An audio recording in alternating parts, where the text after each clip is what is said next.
અક્રૂરજીએ કહ્યું, મહારાજ ધૃતરાષ્ટ્રજી, તમે કુરુવંશીઓની ઉજ્જવળ કીર્તિને હજી પણ આગળ વધારો. તમારે આ કામ વિશેષ રૂપે એટલા માટે કરવું જોઈએ કે તમારા ભાઈ પાંડુ પરલોક સિધાવી ગયા પછી હવે તમે રાજ્ય સિંહાસનના અધિકારી બન્યા છો. તમે ધર્મપૂર્વક પૃથ્વીનું પાલન કરો, પોતાના સદવ્યવહારથી પ્રજાને પ્રસન્ન રાખો અને પોતાના સ્વજનો સાથે સમાન વર્તાવ રાખો. આવું કરવાથી જ તમને આ લોકમાં યશ અને પરલોકમાં સદગતિ પ્રાપ્ત થશે. જો તમે આનાથી વિપરીત આચરણ કરશો તો આ લોકમાં તમારી નિંદા થશે અને મૃત્યુ પછી તમારે નરકમાં જવું પડશે. તેથી તમારા પુત્રો અને પાંડવો સાથે સમાનતાનો વ્યવહાર રાખો. તમે જાણો જ છો કે આ સંસારમાં ક્યારેય ક્યાંય કોઈ કોઈની સાથે હંમેશા રહી શકતું નથી. જેમની સાથે જોડાયેલા છીએ તેમનાથી એક દિવસ છૂટા પડવું જ પડશે. રાજન, આ વાત આપણા શરીર માટે પણ 100% સાચી છે. છતાં પત્ની, પુત્ર, ધન વગેરેને છોડીને જવું પડશે એમાં તો કહેવાનું જ શું હોય. જીવ એકલો જ જન્મે છે અને મૃત્યુ પછી એકલો જ જાય છે. પોતાના કર્મોનું પાપ પુણ્યનું ફળ પણ એકલો જ ભોગવે છે. જે પત્ની પુત્રોને આપણે પોતાના સમજીએ છીએ તે તો અમે તમારા પોતાના છીએ. અમારું ભરણ પોષણ કરવું એ તમારો ધર્મ છે.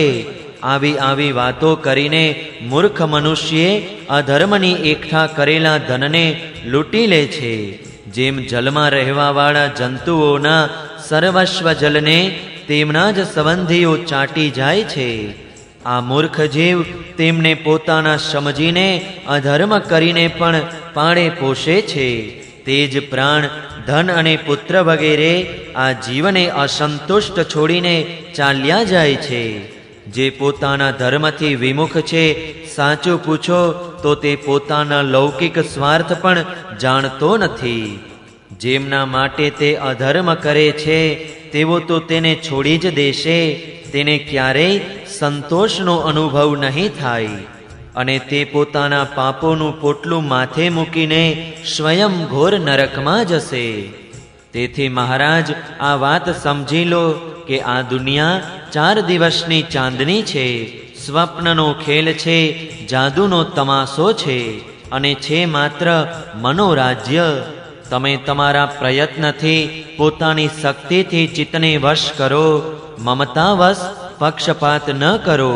તમે સમર્થ છો, સમત્વમાં સ્થિત થઈ જાઓ અને આ સંસારમાંથી ઉપરામ શાંત થઈ જાઓ.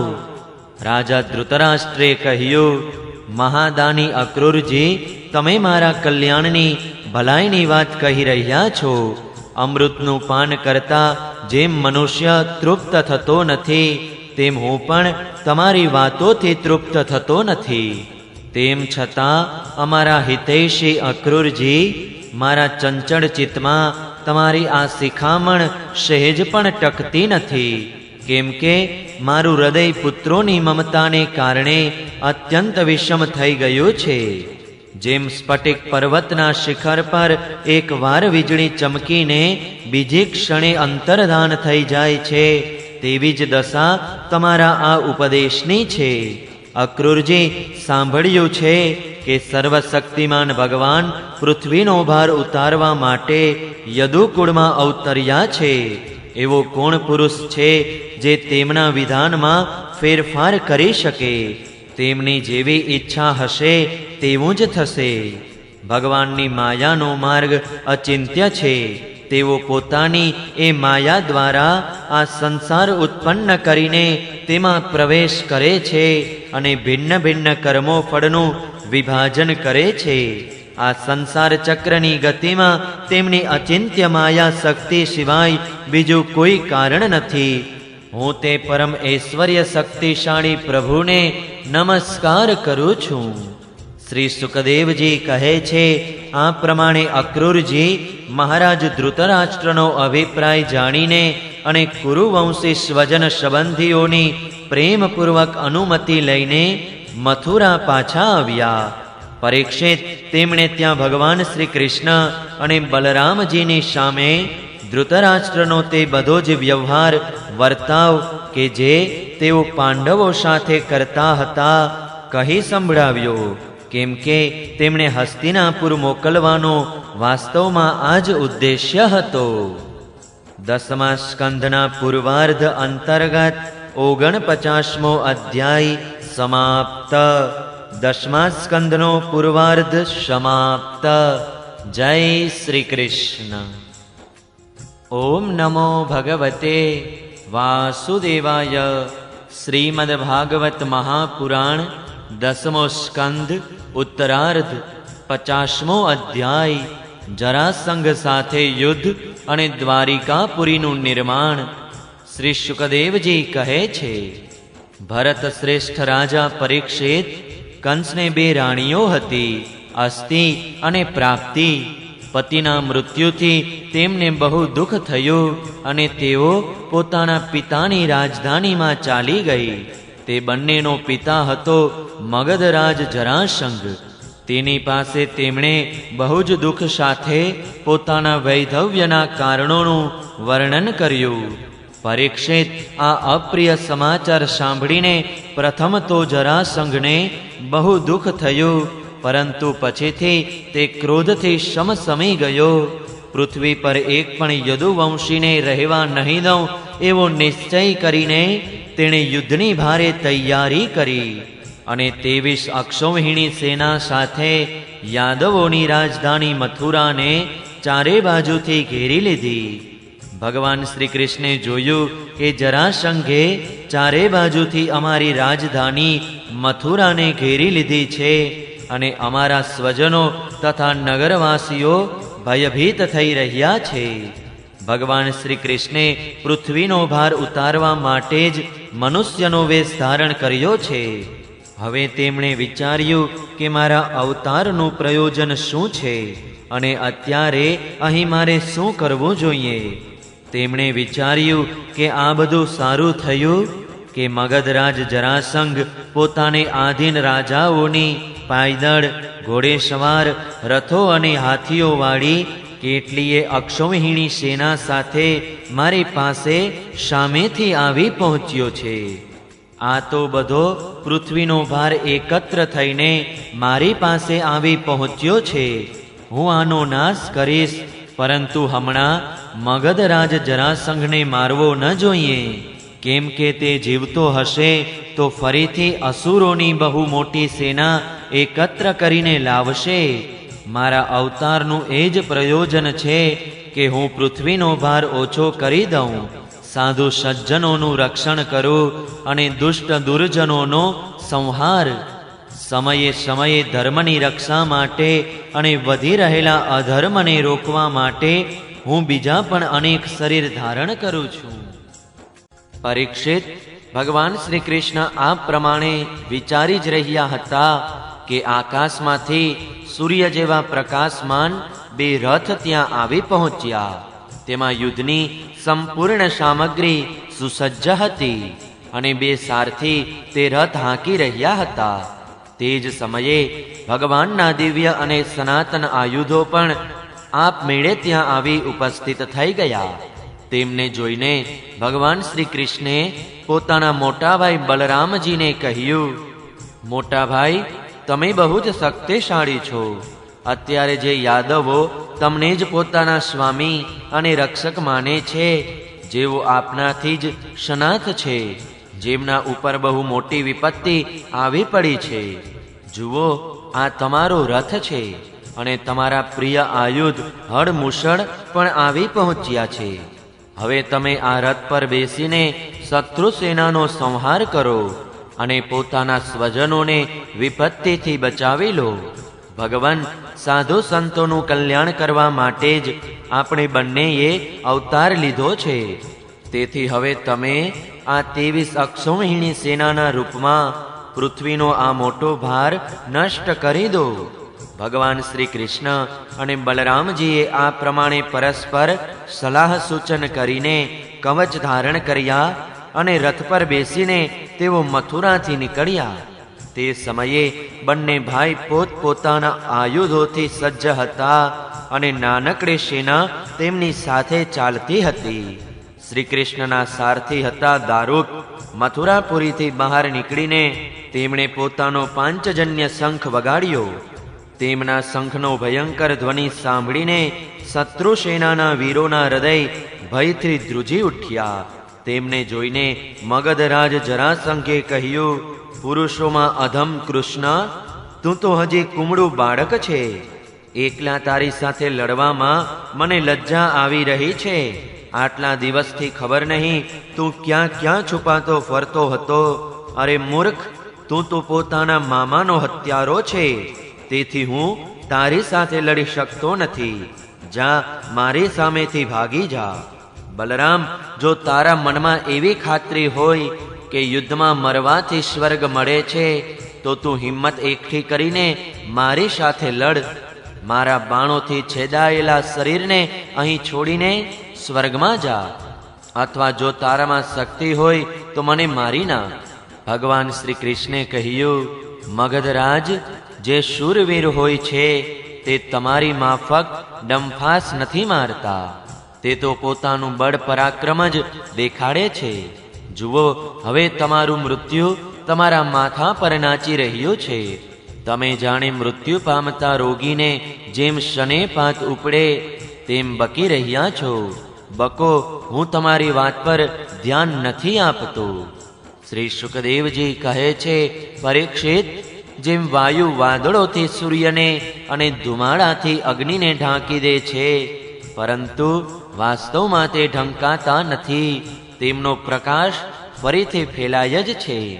તે જ પ્રમાણે મગધરાજ જરાસંઘે ભગવાન શ્રી કૃષ્ણ અને બલરામજીની સામે આવીને પોતાની બહુ મોટી બળવાન સેનાથી તેમને ચારે બાજુએ ઢાંકી લીધા, ત્યાં સુધી કે તેમની સેના, રથ, ધજા, ઘોડા અને સારથીઓ પણ દેખાતા બંધ થઈ ગયા.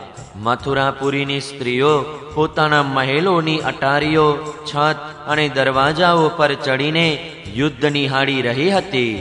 જ્યારે તેમણે જોયું કે યુદ્ધભૂમિમાં ભગવાન શ્રી કૃષ્ણનો ગરુડધ્વજ રથ અને બલરામજીનો તાડની ધજારૂપી ચિહ્નોવાળો રથ બંને રથ દેખાતા નથી, ત્યારે તેઓ શોકથી મૂર્છિત થઈ ગઈ.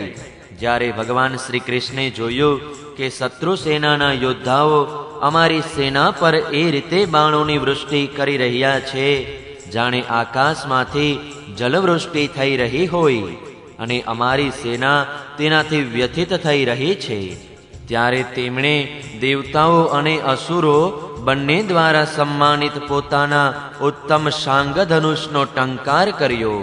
ત્યાર પછી તેઓ તરકસમાંથી બાણ કાઢવા, તેમને ધનુષ્ય પર ચડાવવા અને ધનુષ્યની દોરી ખેંચીને અસંખ્ય બાણ છોડવા લાગ્યા. તે વખતે તેમનું તે ધનુષ્ય એટલી ત્વરાથી ફરી રહ્યું હતું જાણે કોઈ અત્યંત વેગથી ફરતું સળગતું લાકડાનું ઉંબાડિયું ન હોય. આ પ્રમાણે ભગવાન શ્રી કૃષ્ણ જરાસંઘની ચતુરંગીણી, હાથી, ઘોડા, રથ અને પાયદળ સેનાનો સંહાર કરવા લાગ્યા. એના કારણે ઘણા હાથીઓના માથા ફાટી ગયા અને તે મરી મરીને ધરતી પર પડવા લાગ્યા. બાણોની વૃષ્ટિથી અનેક ઘોડાઓના માથા ધડથી અલગ થઈ ગયા. ઘોડા, ધજા, સારથી અને નાયકોના નાશ થઈ જવાથી ઘણા રથ નકામા થઈ ગયા. પાયદળ સેનાના હાથ, પગ, જાંઘ અને મસ્તક વગેરે અંગ પ્રત્યંગો કપાઈ કપાઈને પડી ગયા. તે યુદ્ધમાં અપાર તેજસ્વી ભગવાન બલરામજીએ પોતાના મુશળના ઘાથી અનેક બળવાન શત્રુઓને મારી મારીને તેમના અંગ પ્રત્યંગોમાંથી નીકળેલા લોહીની સેંકડો નદીઓ વહાવી દીધી. ક્યાંક મનુષ્ય કપાઈ રહ્યા છે તો ક્યાંક હાથી અને ઘોડા તરફડી રહ્યા છે. તે નદીમાં સૈનિકોની ભુજાઓ સર્પના જેવી દેખાઈ રહી હતી, અને કપાયેલા માથા એવા લાગતા હતા જાણે કાચબાઓની ભીડ જામી હોય. મરેલા હાથી બેટ જેવા અને ઘોડા મગરો જેવા લાગતા હતા. હાથ અને શાથડો માછલા જેવા, મનુષ્યના માથાના વાળ શેવાળ જેવા, ધનુષ્યો તરંગો જેવા અને બીજા અસ્ત્ર શસ્ત્રો જાણે રણ નદીમાં તણાઈ આવેલા તણખલા અને લતાઓના સમૂહ જેવા લાગતા હતા. ઢાલો ભયંકર ભમરીઓ જેવી, બહુ કિંમતી મણીઓ મઢેલા મહામૂળા આભૂષણો નદીની રેતી અને પથ્થરના ટુકડા જેવા તણાઈ જઈ રહ્યા હતા. તે નદીઓને જોઈને કાયરો ભયભીત થઈ રહ્યા હતા અને વીર પુરુષોનો ઉત્સાહ વધી રહ્યો હતો. પરીક્ષિત હાથી, ઘોડા, રથ, આયુધો વગેરેથી સજ્જ જરાસંઘનું સૈન્ય સમુદ્ર જેવું દુર્ગમ, ભયંકર અને બહુ મુશ્કેલીથી જીતાય એવું હતું. પરંતુ ભગવાન શ્રી કૃષ્ણ અને બલરામજીએ થોડા જ સમયમાં તેને નષ્ટ કરી નાખ્યું. તેઓ સંપૂર્ણ જગતના સ્વામી છે. તેમના માટે આ સેનાનો નાશ કરી દેવો એક રમત છે. પરીક્ષિત, ભગવાનના અનંત ગુણો છે. તેઓ ક્રીડા માત્રથી ત્રણેય લોકની ઉત્પત્તિ, સ્થિતિ અને સંહાર કરે છે. તેમના માટે શત્રુઓની સેનાનો આ રીતે સહજમાં જ સત્યાનાશ કરી દેવો એ કોઈ મોટી વાત ન હતી. તેમ છતાં જ્યારે તેઓ મનુષ્ય જેવો વેશ ધારણ કરીને મનુષ્ય જેવી લીલા કરે છે, ત્યારે તેનું પણ વર્ણન કરવામાં આવે જ છે. આ પ્રમાણે જરાસંઘનું બધું સૈન્ય નાશ પામ્યું. તેનો રથ પણ ભાંગી ગયો. શરીરમાં માત્ર પ્રાણ બાકી રહ્યા. ત્યારે ભગવાન શ્રી બલરામજીએ જેમ એક સિંહ બીજા સિંહને પકડી લે છે, તે જ પ્રમાણે બળપૂર્વક મહાબળવાન જરાસંઘને પકડી લીધો. જરાસંઘે પહેલા ઘણા શત્રુ રાજાઓનો વધ કર્યો હતો, પરંતુ આજે તેને બલરામજીએ વરુણ પાસથી અને મનુષ્ય પાસથી બાંધવા માંડ્યો. પરંતુ ભગવાન શ્રી કૃષ્ણે એવું વિચારીને કે આને છોડી દેવામાં આવે તો બીજી સેના ભેગી કરીને લાવશે અને અમે સહજ રીતે પૃથ્વીનો ભાર ઉતારી શકીશું. તેથી તેમણે બલરામજીને રોક્યા. મોટા મોટા શૂરવીરો જરાસંઘનું સન્માન કરતા હતા. તેથી તે આવી વાત સાંભળીને બહુ લજ્જિત થઈ ગયો કે મને શ્રી કૃષ્ણ બલરામે દયા કરીને રાંકની જેમ છોડી દીધો છે. હવે તેણે તપ કરવાનો નિશ્ચય કર્યો. પરંતુ રસ્તામાં તેના મિત્ર રાજાઓએ તેને બહુ સમજાવ્યો કે રાજન, આ યાદવોમાં છે શું?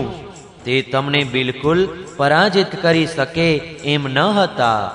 તમારે પ્રારબ્ધવશ જ નીચું જોવું પડ્યું છે.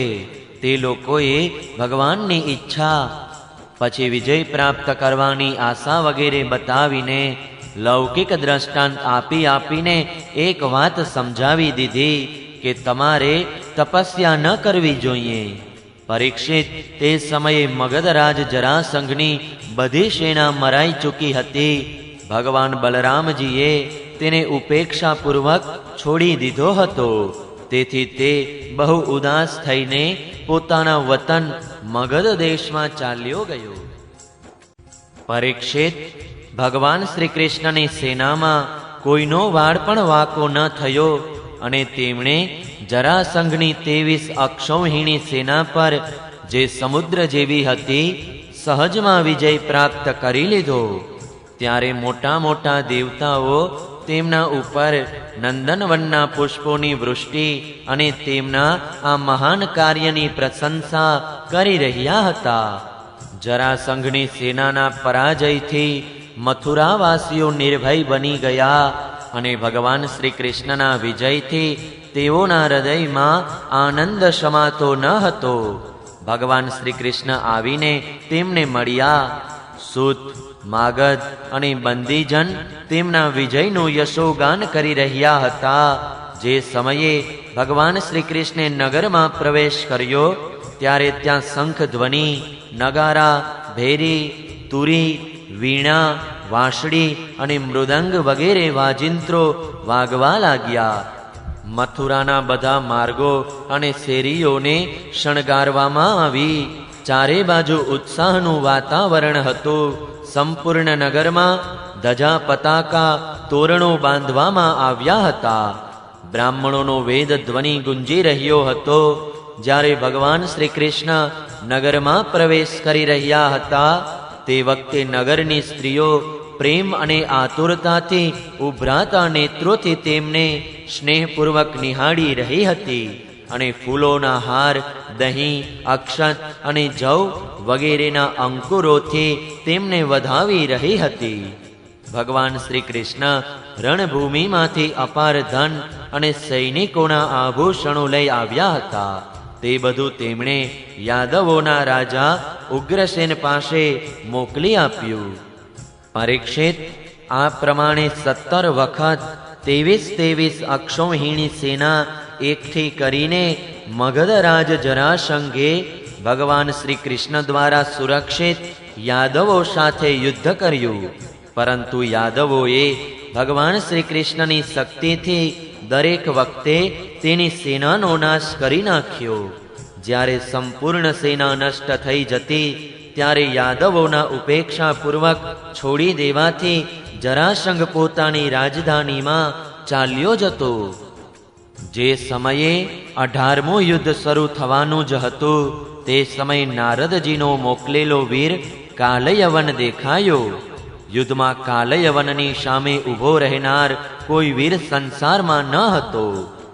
તેણે જ્યારે સાંભળ્યું કે યદુવંશીઓ અમારા જેવા જ બળવાન છે અને અમારો સામનો કરી શકે છે, ત્યારે 3 કરોડ મ્લેચ્છોનું સૈન્ય લઈને તેણે મથુરાને ઘેરી લીધું. કાલયવનની આ કસમયની ચડાઈ જોઈને શ્રી કૃષ્ણે બલરામજી સાથે મળીને વિચાર કર્યો, અહો, અત્યારે તો યદુવંશીઓ ઉપર જરાસંઘ અને કાલયવન આ બે આપત્તિઓ એક સાથે જ ઘેરાઈ રહી છે. આજે આ પરમ બળવાન યવને અમને આવીને ઘેરી લીધા છે અને જરાસંઘ પણ આજે, કાલે કે પરમ દિવસે આવી જ જશે. જો અમે બંને ભાઈ આની સાથે લડવા જઈએ અને તે જ સમયે જરાસંઘ પણ આવી પહોંચશે તો તે અમારા યાદવ બંધુઓને મારી નાખશે અથવા કેદ કરીને પોતાના નગરમાં લઈ જશે, કેમ કે તે બહુ બળવાન છે. તેથી આજે આપણે એક એવો કિલ્લો બનાવીએ કે જેમાં કોઈ પણ મનુષ્ય માટે પ્રવેશ કરવો અત્યંત કઠણ થઈ જાય. આપણા સ્વજન સંબંધીઓને તે કિલ્લામાં પહોંચાડીને પછી આ યવનનો વધ કરાવીશું. બલરામજી સાથે આ પ્રમાણે વાતચીત કરીને ભગવાન શ્રી કૃષ્ણે સમુદ્રની અંદર 48 કોસ વિસ્તારનું એક એવું દુર્ગમ નગર બનાવ્યું જેમાં બધી વસ્તુઓ અદ્ભુત હતી. તે નગરની એક વસ્તુમાં વિશ્વાકર્માનું વિજ્ઞાન એટલે કે વાસ્તુશાસ્ત્ર અને શિલ્પકળાની નિપુણતા પ્રગટ થઈ રહી હતી. તેમાં લાંબા પહોળા માર્ગો, ચોતરાઓ અને શેરીઓનું યથાયોગ્ય વિભાજન કરવામાં આવ્યું હતું. તે નગરમાં દેવતાઓના વૃક્ષલતાઓથી શોભતા બહુ સુંદર ઉદ્યાનો અને અદ્ભુત ઉપવનો હતા.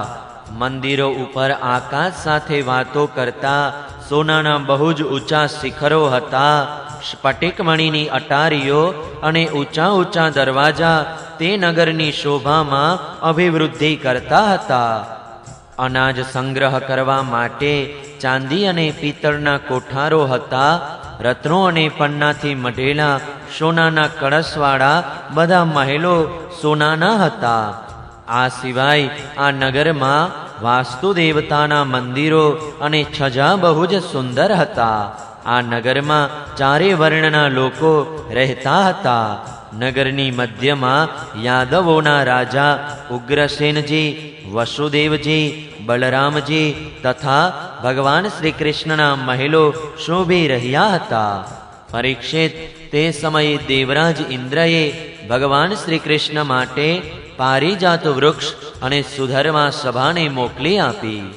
તે સભા એવી દિવ્ય હતી કે તેમાં બેઠેલા મનુષ્યોને ભૂખ તરસ વગેરે મૃત્યુલોકના ધર્મો સ્પર્શ કરતા ન હતા. વરુણદેવે એવા અનેક શ્વેત ઘોડા મોકલી આપ્યા, જેમનો એક એક કાન શ્યામ વર્ણનો હતો અને તે મનોવેગથી ચાલનારા હતા. ધનપતિ કુબેરજીએ પોતાના 8 નિધિઓ મોકલી આપ્યા અને બીજા લોકપાલોએ પણ પોતપોતાની વિભૂતિઓ ભગવાન પાસે મોકલી આપી. પરીક્ષિત, બધા લોકપાલોને ભગવાન શ્રી કૃષ્ણે જ તેમના અધિકારના જતન માટે શક્તિઓ અને સિદ્ધિઓ આપી હતી.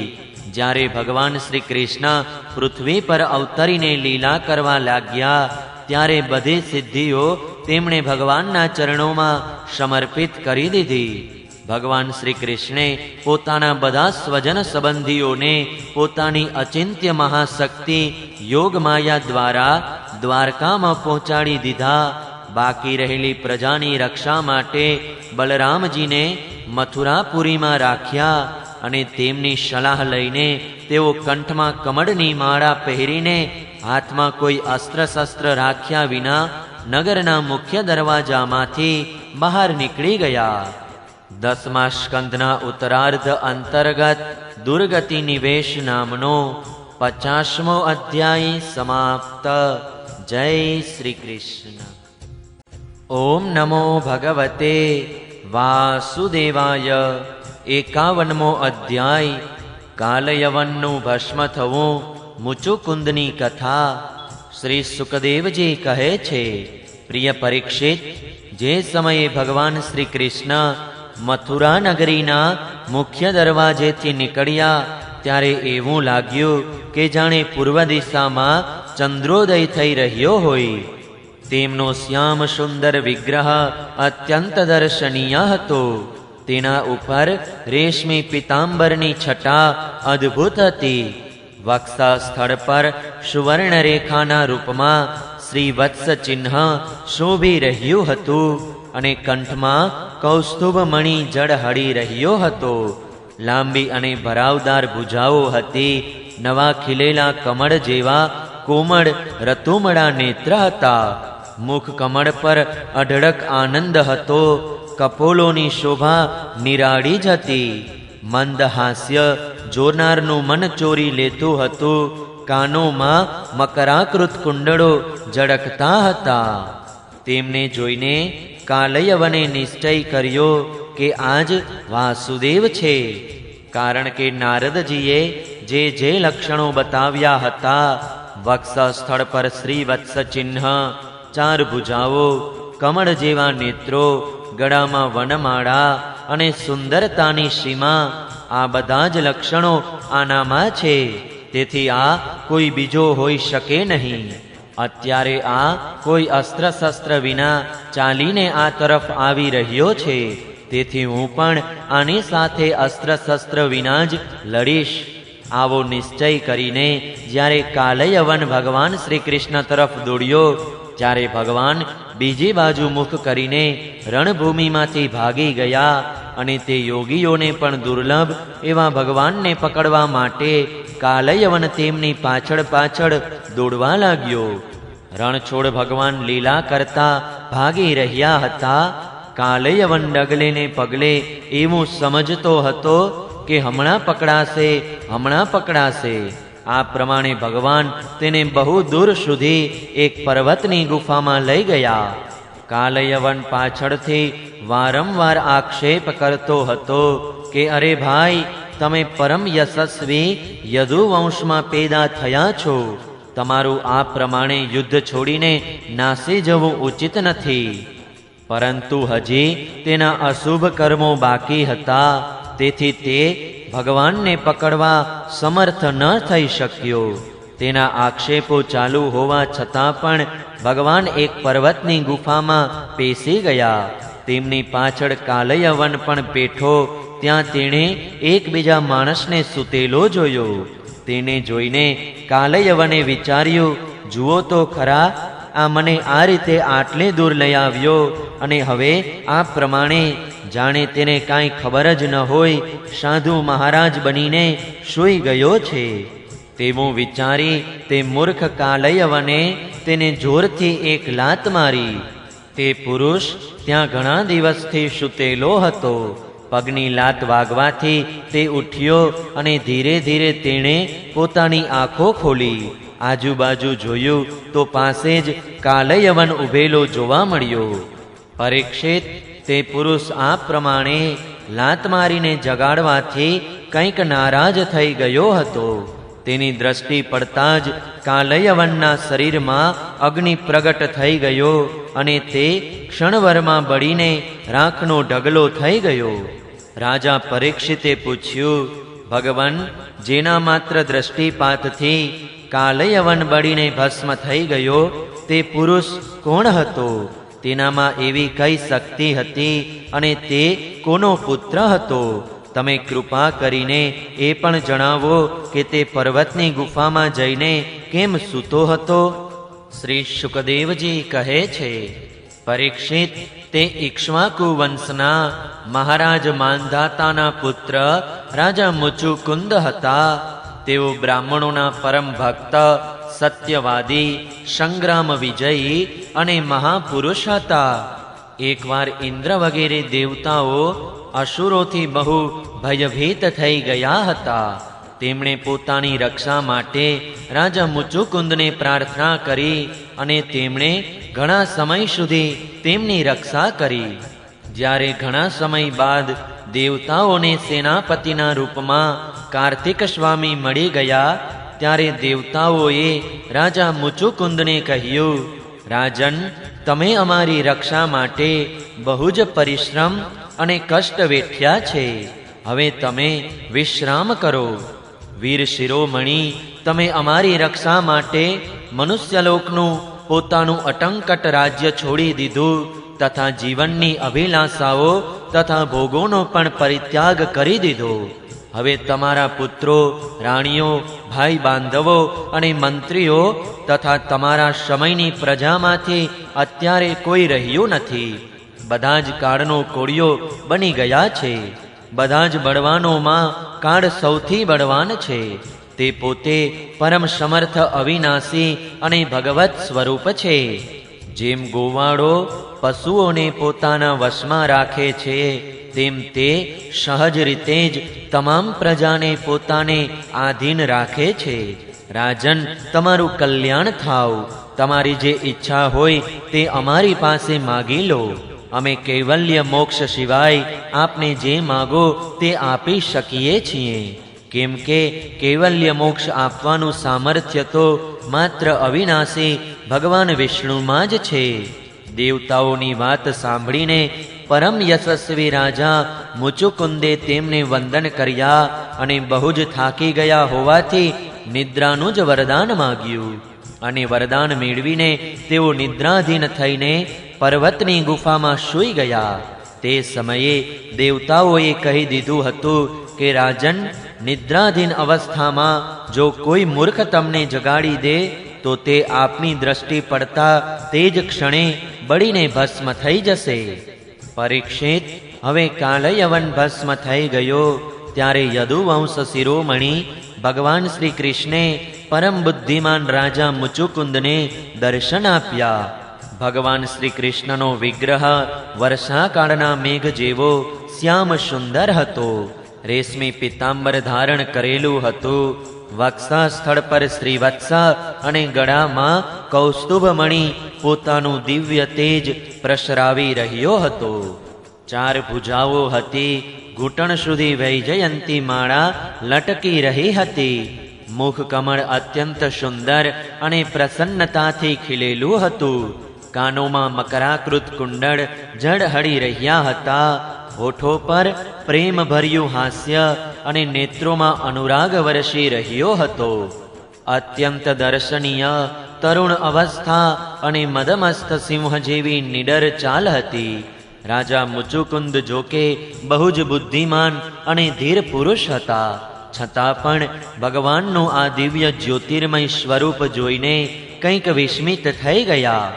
ભગવાનના તેજથી હતપ્રભ એટલે કે નિસ્તેજ થઈને આશ્ચર્યમાં પડી ગયા. ભગવાન પોતાના તેજથી દુર્ધર્ષ એટલે કે પ્રચંડ લાગતા હતા. રાજાએ સહેજ સંકિત થઈને પૂછ્યું. રાજા મુચુકુંદે કહ્યું, આપ કોણ છો? આ કંટકથી ભરેલા ઘોર જંગલમાં આપ કમળ જેવા કોમળ ચરણોથી કેમ ફરી રહ્યા છો? અને આ પર્વતની ગુફામાં પધારવાનું શું પ્રયોજન હતું? શું આપ સમસ્ત તેજસ્વીઓનું મૂર્તિમાન તેજ અથવા ભગવાન અગ્નિદેવ તો નથી? શું આપ સૂર્ય, ચંદ્રમા, દેવરાજ ઇન્દ્ર અથવા બીજા કોઈ લોકપાલ તો નથી? હું તો એવું સમજું છું કે આપ દેવતાઓના આરાધ્ય દેવ બ્રહ્મા, વિષ્ણુ તથા શંકર, આ ત્રણેયમાંથી પુરુષોત્તમ નારાયણ જ છો. કેમ કે જેમ શ્રેષ્ઠ દીપક અંધકારને દૂર કરી દે છે, તે જ રીતે આપ પોતાની અંગકાંતિથી આ ગુફાનો અંધકાર દૂર કરી રહ્યા છો. પુરુષ શ્રેષ્ઠ, જો આપને યોગ્ય લાગે તો મને આપના જન્મ, કર્મ અને ગોત્ર વિશે જણાવો. કેમ કે હું સાચા હૃદયથી આ બધું સાંભળવા ઈચ્છું છું. અને પુરુષોત્તમ, જો આપ મારા વિશે પૂછવા ઈચ્છતા હો તો હું ઇક્ષ્વાકુ વંશનો ક્ષત્રિય છું. મારું નામ મુચુકુંદ છે. અને પ્રભુ, હું યવનાશ્વનંદન મહારાજ માંધાતાનો પુત્ર છું. ઘણા સમય સુધી જાગતા રહેવાથી હું થાકી ગયો હતો. નિદ્રાએ મારી સમસ્ત ઇન્દ્રિયોની શક્તિ છીનવી લીધી હતી, અર્થાત તેમણે નિષ્ક્રિય બનાવી દીધી હતી. આના કારણે હું અહીં નિર્જન સ્થાનમાં એકલો જ સૂતો હતો. હમણાં જ મને કોઈએ જગાડી દીધો. ખરેખર તેના પાપોએ જ તેને બાળીને ભસ્મ કરી નાખ્યો છે. ત્યાર પછી શત્રુઓનો સંહાર કરનારા પરમ સુંદર એવા આપે મને દર્શન આપ્યા. મહાભાગ, આપ સમસ્ત પ્રાણીઓના વંદનીય છો. આપના પરમ દિવ્ય અને અસહ્ય તેજથી મારી શક્તિ ખોવાઈ ગઈ છે. હું આપને વધારે સમય જોઈ શકવાને પણ સમર્થ નથી. જ્યારે રાજા મુચુકુંદે આ પ્રમાણે કહ્યું, ત્યારે સમસ્ત પ્રાણીઓના જીવનદાતા ભગવાન શ્રી કૃષ્ણે હસતા હસતા મેઘ જેવી ગંભીર વાણીથી કહ્યું. ભગવાન શ્રી કૃષ્ણે કહ્યું, પ્રિય મુચુકુંદ, મારા હજારો જન્મ, કર્મ અને નામ છે. તે અનંત છે, તેથી હું પણ તેની ગણતરી કરીને કહી શકતો નથી. એ સંભવ છે કે કોઈ પુરુષ પોતાના અનેક જન્મોમાં પૃથ્વીના રજકણોની ગણતરી કદાચ કરી શકે, પરંતુ મારા જન્મ, ગુણ, કર્મ અને નામોને કોઈ પણ રીતે ગણી શકે એમ નથી. રાજન, શનક, સનનંદન વગેરે પરમ ઋષિઓ ત્રણેય કાળમાં થતા મારા જન્મોનું વર્ણન કરતા રહે છે, પરંતુ ક્યારેય તેનો પાર પામી શકતા નથી. પ્રિય મુચુકુંદ, આમ છતાં હું મારા વર્તમાન જન્મ, કર્મ અને નામોનું વર્ણન કરું છું. સાંભળો. પહેલા બ્રહ્માજીએ ધર્મની રક્ષા અને પૃથ્વીને ભારરૂપ અસુરોનો સંહાર કરવા માટે પ્રાર્થના કરી હતી. તેમની જ પ્રાર્થનાથી મેં યદુવંશમાં વસુદેવજીને ત્યાં અવતાર લીધો છે. અત્યારે હું વસુદેવજીનો પુત્ર છું, તેથી લોકો મને વાસુદેવ કહે છે. અત્યાર સુધી હું કાલનેમી અસુરોનો, કે જે કંસ રૂપે પેદા થયો હતો, અને પ્રલંબાસુર વગેરે અનેક સંતોના દ્રોહી અસુરોનો સંહાર કરી ચૂક્યો છું. રાજન, આ કાલયવન હતો, જે મારી જ પ્રેરણાથી તમારી તીક્ષ્ણ દ્રષ્ટિ પડતા ભસ્મ થઈ ગયો. તે જ હું તમારા પર કૃપા કરવા માટે જ આ ગુફામાં આવ્યો છું. તમે પહેલા મારી બહુ જ આરાધના કરી છે, અને હું ભક્ત વત્સલ છું. તેથી રાજર્ષિ, તમારી જે ઈચ્છા હોય તે મારી પાસે માગી લો. હું તમારી તમામ ઈચ્છા, અભિલાષાઓ પૂરી કરી દઈશ. જે પુરુષ મારા શરણમાં આવે છે, તેના માટે પછી એવી કોઈ વસ્તુ રહેતી નથી જેના માટે તેને દુઃખી થવું પડે. શ્રી સુકદેવજી કહે છે, જ્યારે ભગવાન શ્રી કૃષ્ણે આ પ્રમાણે કહ્યું, ત્યારે રાજા મુચુકુંદને વૃદ્ધ ગર્ગાચાર્યજીનું એ વચન યાદ આવી ગયું કે યદુવંશમાં ભગવાન જન્મ લેવાના છે. તેઓ જાણી ગયા કે આ સ્વયં ભગવાન નારાયણ છે. આનંદિત થઈને તેમણે ભગવાનના ચરણોમાં પ્રણામ કર્યા અને આ પ્રમાણે સ્તુતિ કરી. મુચુકુંદે કહ્યું, પ્રભુ, જગતના તમામ પ્રાણીઓ આપની માયાથી મોહિત થઈ રહ્યા છે. જેઓ આપનાથી વિમુખ થઈને અનર્થોમાં ફસાયેલા રહે છે અને આપની ભક્તિ કરતા નથી, તેઓ સુખ માટે ઘર ગૃહસ્થીની ઝંઝટમાં ફસાઈ જાય છે કે જે તમામ દુઃખોની જડ છે. આમ સ્ત્રી અને પુરુષ બધા જ ઠગાઈ રહ્યા છે. પાપરૂપી સંસારથી સર્વથા અતીત પ્રભો, આ ભૂમિ અત્યંત પવિત્ર કર્મભૂમિ છે. આમાં મનુષ્યનો જન્મ થવો બહુ દુર્લભ છે. મનુષ્ય જીવન એટલું પૂર્ણ છે કે તેમાં ભક્તિ માટે કોઈ પણ અસુવિધા નથી. પોતાના પરમ સૌભાગ્ય અને ભગવાનની અહેતુ કૃપાથી તેને અનાયાસે પ્રાપ્ત કરીને પણ જે પોતાની મતિ ગતિને અસત એવા સંસારમાં લગાડી દે છે અને તુચ્છ વિષય સુખને માટે તમામ પ્રયત્ન કરતા રહીને ઘર ગૃહસ્થીના અંધારા કૂવામાં પડ્યા રહે છે, ભગવાનના ચરણ કમળોની ઉપાસના કરતા નથી, તેઓ તો બરાબર તે પશુ જેવા છે જે તુચ્છ તૃણ એટલે કે ઘાસના લોભથી અંધારા કૂવામાં પડે છે. ભગવાન, હું રાજા હતો. રાજ્યલક્ષ્મીના મદમાં હું છકી ગયો હતો. આ મરણશીલ શરીરને જ હું મારો આત્મા પોતાનું સ્વરૂપ સમજી રહ્યો હતો અને રાજકુમારો, રાણી અને રાજભંડાર તથા પૃથ્વીના લોભ મોહમાં ફસાયેલો હતો. તે વસ્તુઓની ચિંતા રાત દિવસ મારા ગળે વળગી હતી. આ પ્રમાણે મારા જીવનનો તે અમૂલ્ય સમય બિલકુલ નિષ્ફળ વ્યર્થ ચાલ્યો ગયો. જે શરીર વાસ્તવમાં ઘડા અને ભીતના જેવું માટીનું છે અને દ્રશ્ય હોવાથી તેમની જેમ આપણાથી અલગ પણ છે, તેને જ મેં પોતાનું સ્વરૂપ માની લીધું હતું અને પછી પોતાને રાજા માની બેઠો હતો. આ પ્રમાણે મેં મદાંધ થઈને આપના વિશે તો કશું જાણ્યું જ નહીં. રથ, હાથી, ઘોડા અને પાયદળની ચતુરંગીણી સેના તથા સેનાપતિઓથી ઘેરાઈને હું પૃથ્વી પર આમ તેમ ફરતો રહ્યો. મારે આ કરવું જોઈએ અને આ ન કરવું જોઈએ, આ પ્રકારના વિવિધ કર્તવ્ય અને અકર્તવ્યની ચિંતામાં પડીને મનુષ્ય પોતાના એકમાત્ર કર્તવ્ય ભગવત પ્રાપ્તિથી વિમુખ થઈને પાગલ થઈ જાય છે, અસાવધાન થઈ જાય છે. સંસાર સાથે બાંધી રાખનારા વિષયો માટે તેની લાલસા ઉત્તરોત્તર વધતી જાય છે, પરંતુ ભૂખ્યો થયેલો સાપ અસાવધાન ઉંદરને પકડી લે છે. તે જ પ્રમાણે આપ કાળરૂપે સદા સર્વદા સાવધાન રહીને એકાએક તે પ્રમાદગ્રસ્ત પ્રાણીને ઉઠાવી લો છો. જે શરીરથી પહેલા સોનાના રથ પર અથવા મોટા મોટા ગજરાજો પર ચઢીને ફરતો હતો અને રાજા કહેવાતો હતો, તે જ શરીર તમારા અબાધિત કાળનો કોળિયો બનીને બહાર ફેંકી દેવાથી પક્ષીઓની વિષ્ઠા, ધરતીમાં દાટી દેતા સડીને તે કીડાનો આહાર અને બાળી દેવાથી રાખનો ઢગલો થઈ જાય છે.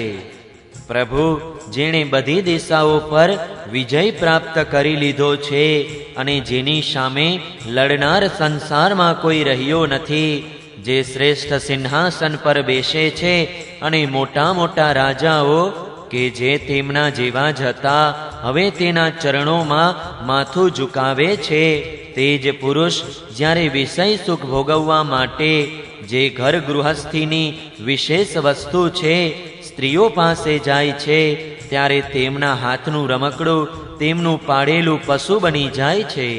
ઘણા લોકો વિષય ભોગો છોડીને ફરીથી રાજ્ય વગેરે ભોગો મેળવવાની ઈચ્છાથી જ દાન પુણ્ય કરે છે અને હું ફરી જન્મ લઈને સૌથી મોટો ચક્રવર્તી રાજા બનું, આવી કામના રાખીને તપસ્યામાં સારી પેઠે સ્થિત થઈને શુભ કર્મો કરે છે. આ પ્રમાણે જેની તૃષ્ણા અપાર છે તે કદાપી સુખી થઈ શકતો નથી. પોતાના સ્વરૂપમાં એક રસ સ્થિત રહેવાવાળા ભગવાન જીવ અનાદિકાળથી જન્મ મૃત્યુરૂપી સંસાર ચક્રમાં ભટકી રહ્યો છે. જ્યારે તે ચક્રાવમાંથી છૂટવાનો સમય આવે છે તે જ ક્ષણે સંતોના આશ્રય કાર્ય કારણરૂપ જગતના એકમાત્ર સ્વામી એવા આપનામાં જીવની બુદ્ધિ અત્યંત દ્રઢતાપૂર્વક લાગી જાય છે. ભગવાન, હું તો એવું સમજું છું કે આપે મારા ઉપર પરમ અનુગ્રહની વૃષ્ટિ કરી છે, કેમ કે કોઈ પણ પ્રકારના પરિશ્રમ વિના અનાયાસ જ મારો રાજ્ય સંબંધ તૂટી ગયો. સાધુ સ્વભાવના ચક્રવર્તી રાજા પણ જ્યારે પોતાનું રાજ્ય છોડીને એકાંતમાં ભક્તિ સાધના કરવાના ઉદ્દેશ્યથી વનમાં જવા ઈચ્છે છે ત્યારે તે મમતારૂપી બંધનોથી મુક્ત થવા માટે આપને જ પ્રાર્થના કરે છે. અંતર્યામી પ્રભુ, આપનાથી શું અછાનું છે? હું આપના ચરણોની સેવા સિવાય બીજું કોઈ વરદાન ઈચ્છતો નથી, કેમ કે જેની પાસે કોઈ પણ પ્રકારનો સંગ્રહ પરિગ્રહ નથી અથવા જે એના અભિમાનથી રહિત છે તે લોકો પણ માત્ર તેના માટે જ પ્રાર્થના કરતા રહે છે. ભગવાન, આપ જ કહો કે મોક્ષદાતા એવા આપની આરાધના કરીને એવો કયો શ્રેષ્ઠ પુરુષ હશે જે પોતાને બંધનમાં નાખનારા સાંસારિક વિષયોને માંગે?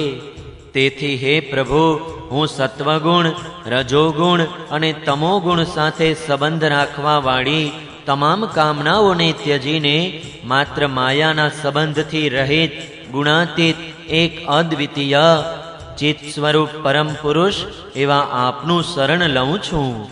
ભગવાન, હું અનાદિકાળથી પોતાના કર્મફળોને ભોગવતો અત્યંત દીન થઈ રહ્યો છું. તે કર્મફળોની દુઃખદ જ્વાળા મને રાત દિવસ દજાડતી રહે છે. મારા 6 શત્રુ, 5 ઇન્દ્રિયો અને 1 મન ક્યારેય શાંત થતા ન હતા. તેમની વિષયોની તૃષ્ણા વધતી જતી હતી. ક્યારેય કોઈ પ્રકારે એક ક્ષણ માટે પણ મને શાંતિ ન મળી. શરણદાતા, હવે હું ભય, મૃત્યુ અને શોક રહિત આપના ચરણકમળોના શરણે આવ્યો છું. સંપૂર્ણ જગતના એકમાત્ર સ્વામી પરમાત્મન, આપ મુજ શરણાગતની રક્ષા કરો. ભગવાન શ્રી કૃષ્ણે કહ્યું, સાર્વભૌમ મહારાજ, તમારી મતિ, તમારો નિશ્ચય ખૂબ જ પવિત્ર અને સર્વશ્રેષ્ઠ છે. જો કે મેં તમને વારંવાર વરદાન આપવાનું પ્રલોભન આપ્યું, છતાં પણ તમારી બુદ્ધિ કામનાઓને આધીન ન થઈ. મેં જે તમને વરદાન આપવાનું પ્રલોભન આપ્યું તે માત્ર તમારી સાવધાનીની પરીક્ષા માટે હતું. મારા જે અનન્ય ભક્તો હોય છે તેમની બુદ્ધિ ક્યારેય કામનાઓમાં આસક્ત થતી નથી. જે લોકો મારા ભક્ત નથી તે ભલે પ્રાણાયામ વગેરે દ્વારા પોતાના મનને વશ કરવાનો ગમે તેટલો પ્રયત્ન કેમ ન કરે, તેમની વાસનાઓ ક્ષીણ થતી નથી. અને રાજન, તેમનું મન ફરી ફરીને વિષયો પાછળ દોડે છે. તમે તમારું મન અને બધા મનના ભાવો મને અર્પણ કરી દો, મારામાં જોડી દો અને પછી સ્વચ્છંદતાથી પૃથ્વી પર વિચરણ કરો. મારામાં તમારી નિર્મળ ભક્તિ અખંડ રહેશે. તમે ક્ષત્રિય ધર્મનું આચરણ કરતી વેળાએ શિકાર વગેરે કરીને અનેક પશુઓનો વધ કર્યો છે. હવે એકાગ્ર ચિત્તે મારી ઉપાસના કરતા રહીને તપસ્યા દ્વારા તે પાપોને ધોઈ નાખો. રાજન, આગલા જન્મમાં તમે બ્રાહ્મણ થશો અને સમસ્ત પ્રાણીઓના સાચા હિતૈષી પરમ સુહૃદ બનશો તથા વિશુદ્ધ વિજ્ઞાન ધન પરમાત્મામાં એવા મને પ્રાપ્ત કરી લેશો. 10મા સ્કંધના ઉત્તરાર્ધ અંતર્ગત મુચુકુંદની સ્તુતિ નામનો 51મો અધ્યાય સમાપ્ત.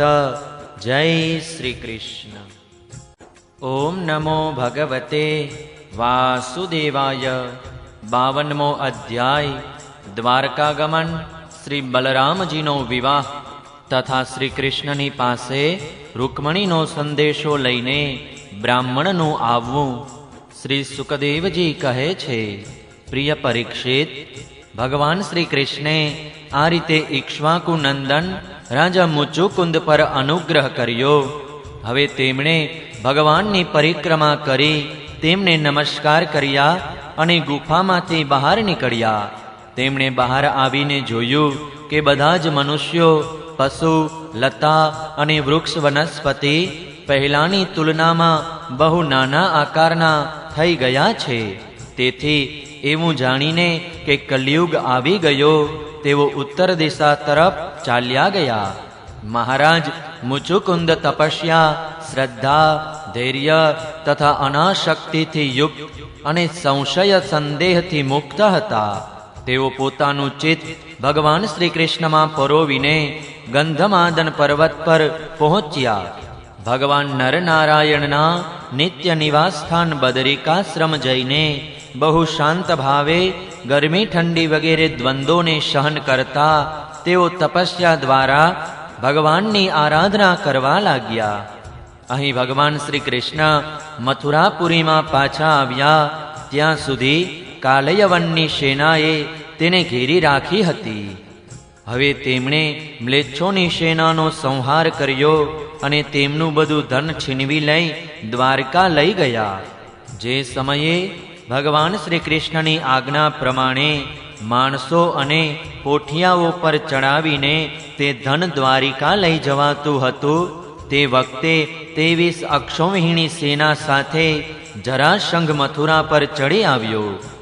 પરીક્ષિત, શત્રુ સેનાનો પ્રબળ વેગ જોઈને ભગવાન શ્રી કૃષ્ણ અને બલરામ મનુષ્યોના જેવી લીલા કરતા રહીને તેમની સામેથી બહુ જ ત્વરાથી ભાગી ગયા.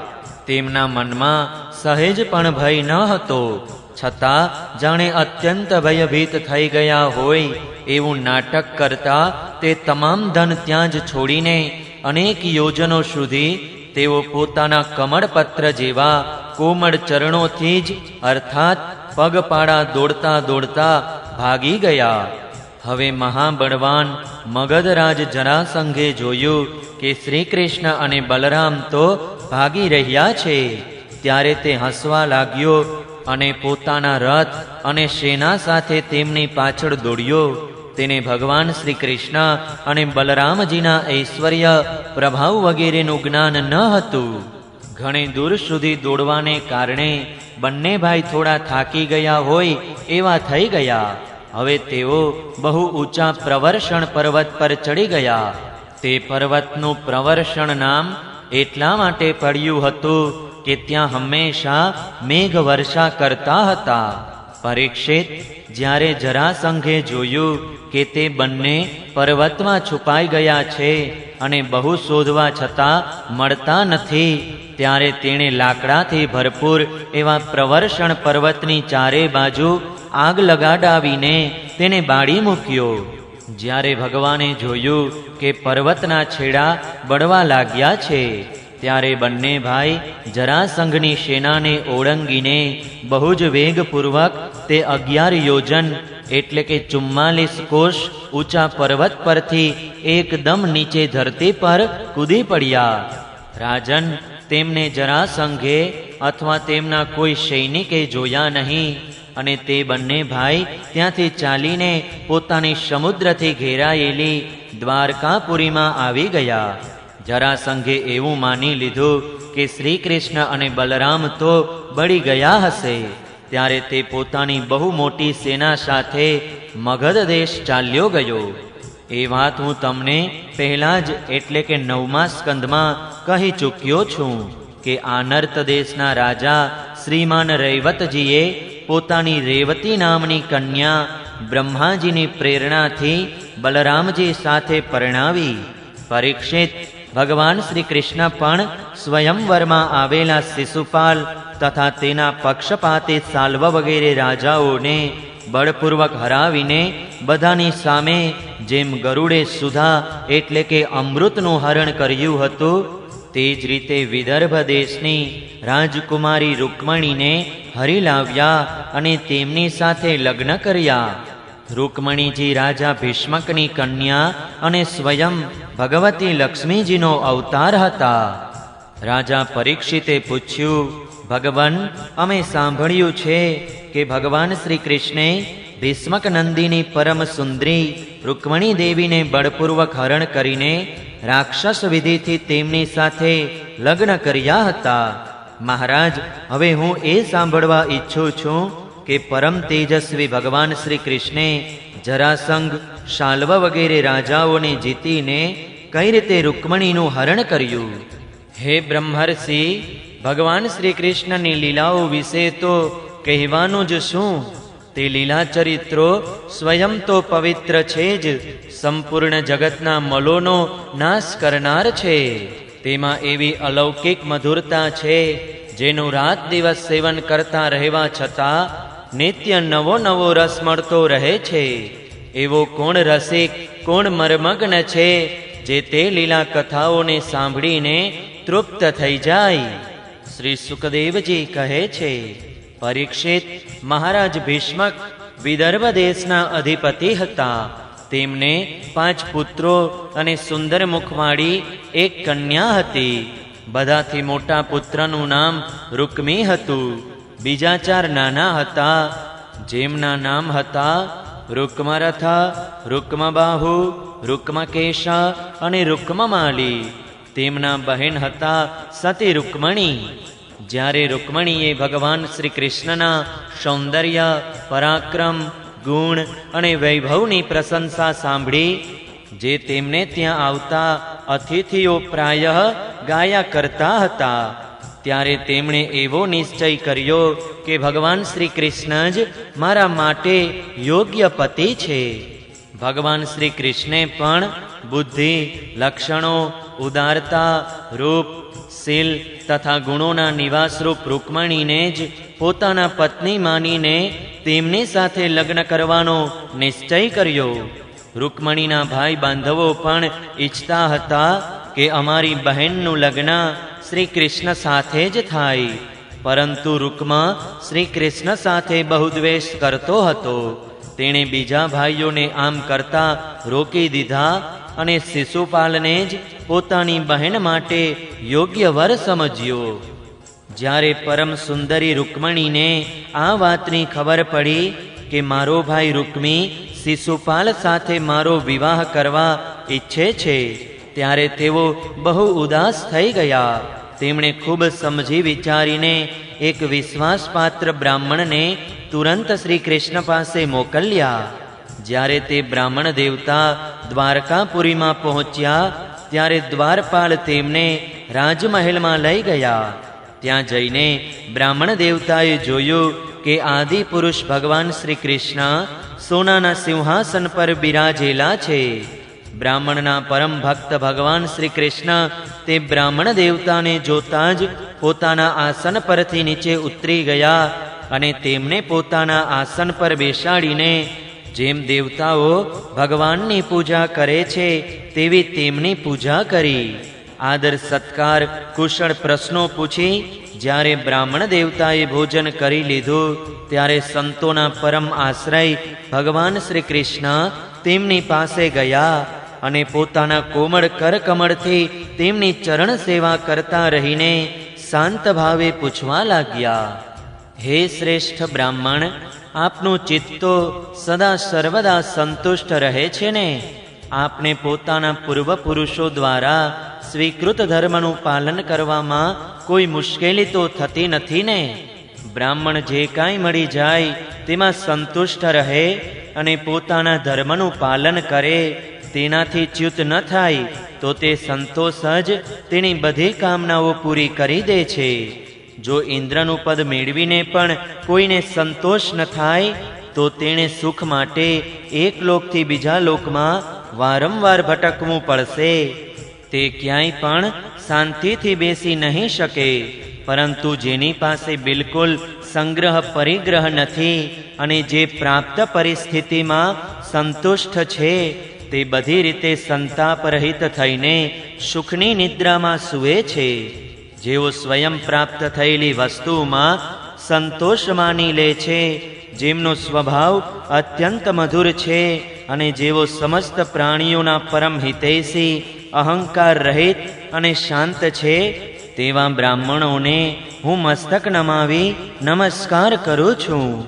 બ્રહ્મદેવ, રાજા તરફથી તો આપ લોકોને બધા પ્રકારની સુવિધા મળે છે ને? જેના રાજ્યમાં પ્રજાનું સારી રીતે પાલન થાય છે અને જેની પ્રજા આનંદમાં રહે છે, તે રાજા મને બહુ પ્રિય છે. બ્રહ્મદેવ, આપ ક્યાંથી, ક્યાં હેતુથી અને કઈ અભિલાષાથી આટલો વિકટ માર્ગ કાપીને અહીં પધાર્યા છો? જો કોઈ વાત વિશેષ ગુપ્ત ન હોય તો મને કહો, અમે આપની સી સેવા કરીએ. પરીક્ષિત, લીલાથી જ મનુષ્ય રૂપ ધારણ કરવા વાળા ભગવાન શ્રી કૃષ્ણે જ્યારે આ પ્રમાણે બ્રહ્મદેવને પૂછ્યું, ત્યારે તેમણે બધી વાત કહી સંભળાવી. ત્યાર પછી તેઓ ભગવાનને રૂકમણીજીનો સંદેશો કહેવા લાગ્યા. રૂકમિણીએ કહ્યું છે, ત્રિભુવન સુંદર, આપના ગુણોનું મેં શ્રવણ કર્યું છે. જે ગુણાનુવાદ કર્ણદ્વારોમાંથી અંતઃકરણમાં પ્રવિષ્ટ થઈને શ્રવણ કરનારના અંગતાપ સંતાપને હરી લે છે. આ સંસારમાં જેટલા પણ નેત્રવાળા, સાચી આંખવાળા પ્રાણીઓ છે, તેમના માટે આપનું રૂપ અખિલાર્થ લાભ અર્થાત ધર્મ, અર્થ, કામ અને મોક્ષ ચારે પુરુષાર્થોની પ્રાપ્તિ કરાવનારું છે. હે શ્રી કૃષ્ણ, મારું ચિત્ત લજ્જાને નેવે મૂકીને આપના સ્વરૂપમાં પ્રવેશ કરી ગયું છે. હે પ્રેમ સ્વરૂપ શ્યામ સુંદર, આપણા બંનેનું કુળ, શીલ, રૂપ, વિદ્યા, વય, દ્રવ્યધામ એટલે કે ઘર વગેરે સમાન છે.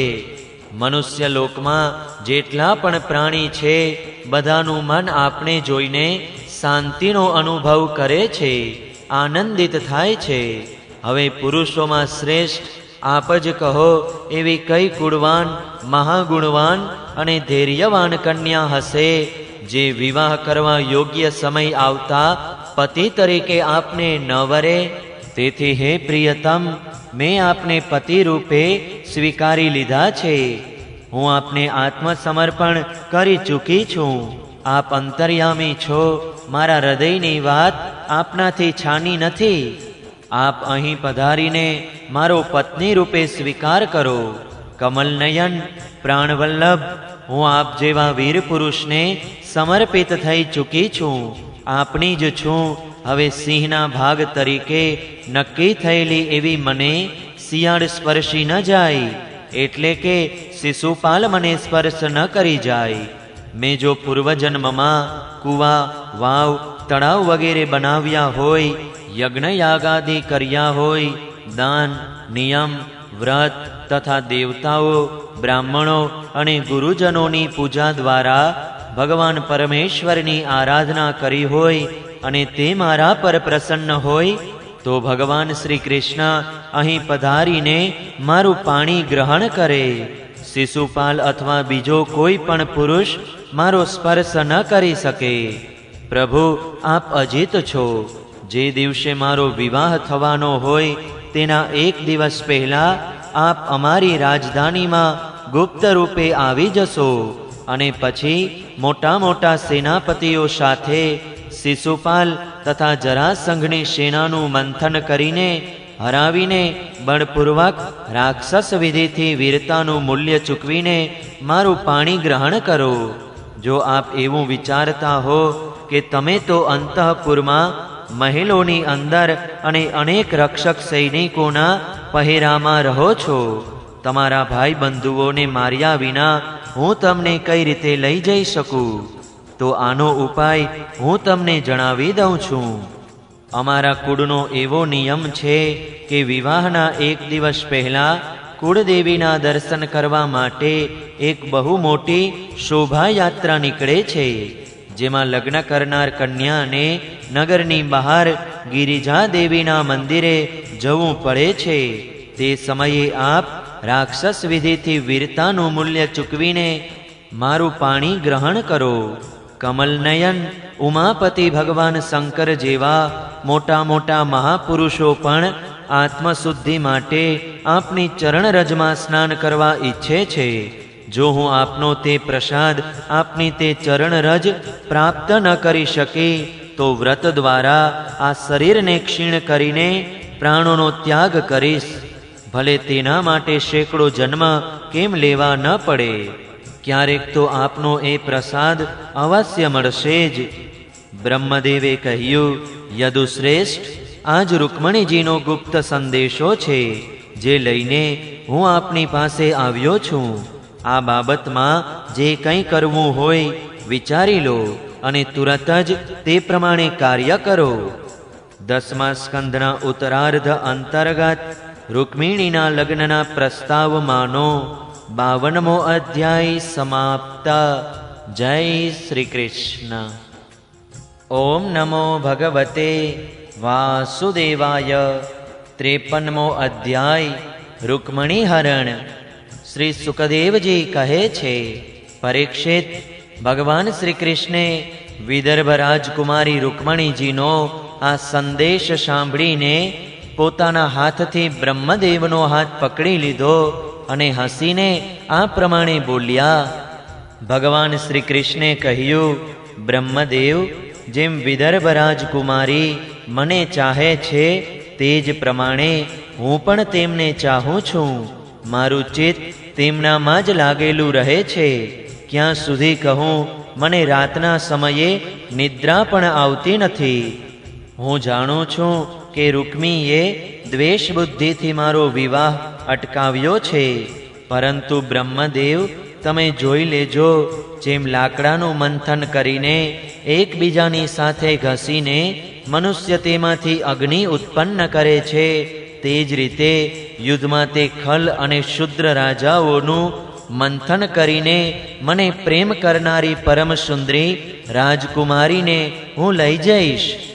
શ્રી સુખદેવજી કહે છે, પરીક્ષિત, મધુસૂદન શ્રી કૃષ્ણે એવું જાણીને કે રૂકમણીના લગ્ન પરમ દિવસે રાત્રિના સમયે જ છે, તેમણે સારથીને આજ્ઞા કરી કે દારૂક, ક્ષણના પણ વિલંબ વિના રથ તૈયાર કરો.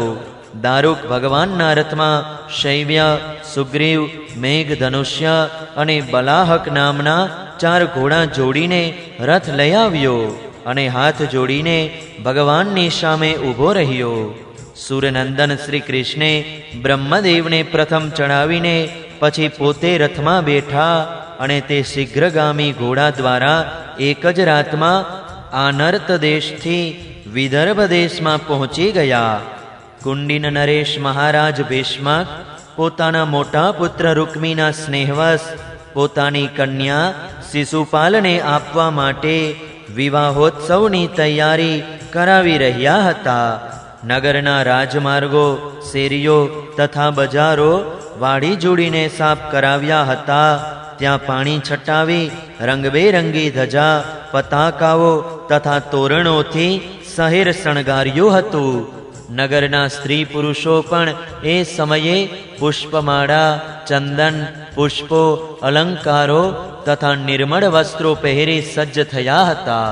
ત્યાંના સુંદર સુંદર આવાસોમાંથી અગરના ધૂપની સુગંધ ફેલાઈ રહી હતી.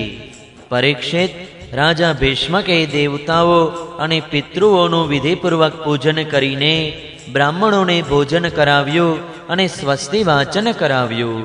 સુશોભિત દંત પંક્તિઓથી શોભતા પરમ સુંદરી રાજકુમારી રૂકમિણીજીને મંગળ સ્નાન કરાવ્યું. તેમના હાથમાં મંગલસૂત્ર, કંકણ બાંધવામાં આવ્યું, કોહબર બનાવવામાં આવ્યું.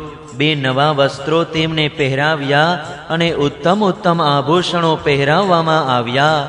શ્રેષ્ઠ બ્રાહ્મણોએ સામવેદ, ઋગ્વેદ અને યજુર્વેદના મંત્રોથી પરિણય અભિમુખી નવવધૂની રક્ષાવિધિ કરાવી.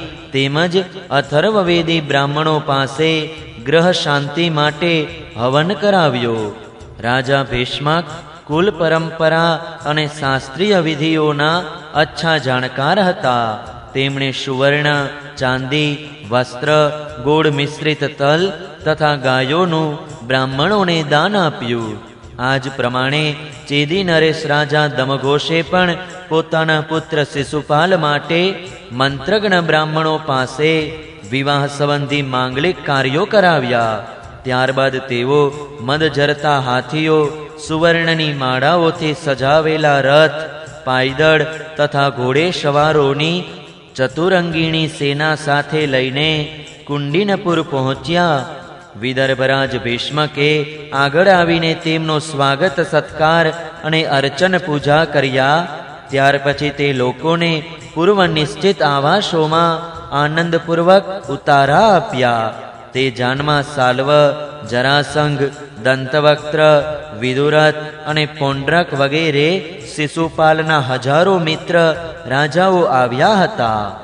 તે બધા રાજાઓ શ્રી કૃષ્ણ અને બલરામજીના વિરોધી હતા અને રાજકુમારી રૂક્મિણી શિશુપાલને જ મળે એવા વિચારથી આવ્યા હતા. તેમણે પોતપોતાના મનમાં પહેલેથી જ એવું નક્કી કરી રાખ્યું હતું કે જો શ્રી કૃષ્ણ બલરામ વગેરે યાદવોની સાથે આવીને કન્યાનું હરણ કરવાની ચેષ્ટા કરશે તો અમે બધા મળીને તેમની સાથે લડીશું.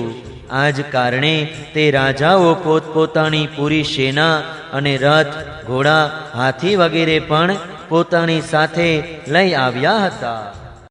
વિપક્ષી રાજાઓની આ તૈયારીની જાણ ભગવાન બલરામજીને થઈ ગઈ અને જ્યારે તેમણે સાંભળ્યું કે શ્રી કૃષ્ણ એકલા જ રાજકુમારીનું હરણ કરવા ચાલ્યા ગયા છે, ત્યારે તેમને ત્યાં યુદ્ધની આશંકા થઈ. જો કે તેઓ શ્રી કૃષ્ણનું બળ પરાક્રમ જાણતા હતા, તેમ છતાં ભાતૃસ્નેહથી તેમનું હૃદય તરબોળ થઈ ગયું.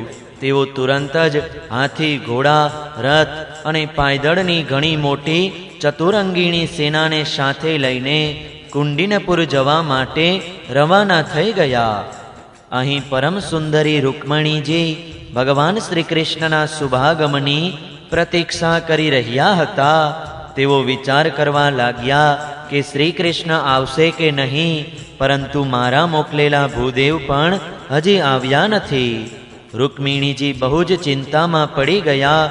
તેઓ વિચારવા લાગ્યા, અહો, હવે તો મારી અભાગણીના લગ્ન આડે માત્ર એક રાત જ બાકી છે, પરંતુ મારા જીવન સર્વસ્વ કમલનયન ભગવાન હજી પણ પધાર્યા નથી. આનું શું કારણ હોઈ શકે?